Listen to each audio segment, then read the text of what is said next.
Hey guys, John from the John Muir Show here, and since she arrived on Capitol Hill back in early January, Congresswoman Ilhan Omar has made a lot of headlines, and yet none of them have been for good reasons. See, time and time again, we have seen the Minnesota Democrat come out and make some disgusting anti-Semitic comments. She's been doing it in press interviews, she's been doing it on social media. She really just can't seem to stay away from trying to rip into Jewish people time and time again. It's abundantly clear that she hates all Jewish people. She's made that known. So you would hope that others in the Democrat Party, other leaders in Washington, D.C. in the Democrat Party would say, you know what, no, this is wrong, what you're saying is terrible, and honestly, you have no place in the party, you don't speak for the rest of us, we're going to full-on condemn you for what it is that you're doing here.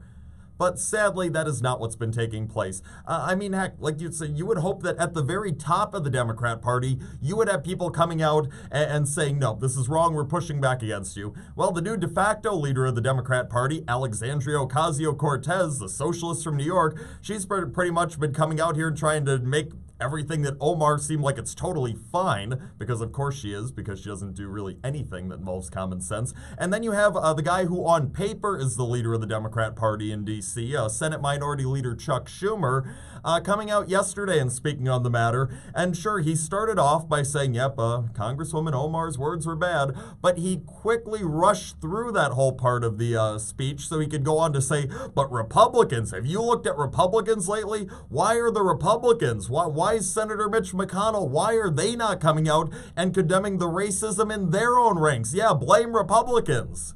Yeah. He goes doing that, and there's a couple of problems with that, because you see, Senator Schumer, if you've been paying attention, that the Republican Party is very quick to denounce racism in their own ranks. I mean, whether it be Steve King, the congressman from Iowa at the national level, whether it be Paul Nehlen here at the state level in Wisconsin, when somebody is perceived to be a racist within the Republican Party, be in an influential position in the Republican Party, there are a lot of other Republicans, including the leadership of the Republican Party on Capitol Hill, who immediately come out and denounce that individual, denounce the things that they're saying. I mean, I'm not saying that this applies necessarily to those situations that I'd given, but there are some cases even where Republicans have actually jumped on one of their own too quickly, because liberals were throwing calls of, oh, he's a racist, she's a racist out there. I mean, there have been times where the left has falsely demonized a Republican as being a racist, when in fact they are not racist, and the Republicans just went along with it out of fear of what the Democrats and the media might say,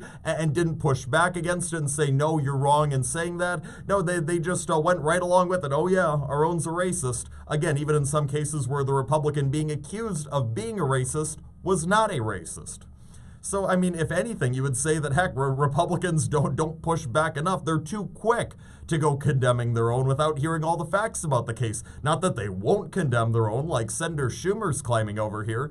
And, of course, the other problem with what the Senate Minority Leader is saying is he's not taking responsibility. You are the leader. On paper, at least. I know those socialists have been taking over your party, but on paper, you're still the leader of the Democrat Party.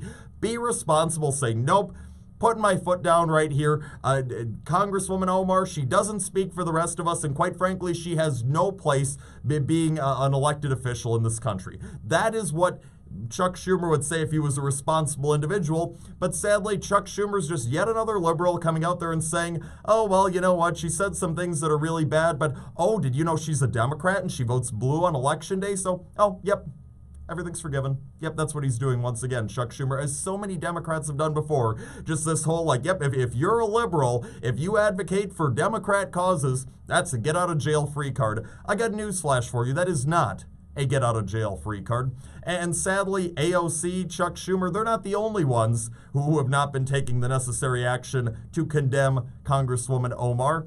You've got Elliot Engel, congressman from New York. The guy chairs the House Foreign Affairs Committee, which Omar is on, and he's saying that, oh, I am nowhere close to having Omar removed from this committee. Wait, you're trying to tell me, Congressman, that a woman who has come out and made it known that she hates an entire race of people, a race that happens to populate one of the United States' closest allies, Israel. You're trying to tell me she has business being on the Foreign Affairs Committee? Give me a break. Come on. See, so often in today's society, you have Democrats calling Republicans racist. You have Democrats saying that Republicans don't do enough to deal with the problems within their own ranks. And once again, it's just another example of Democrats projecting their own problems onto someone else because they don't want to admit their own problems and they don't want to try and fix their own problems.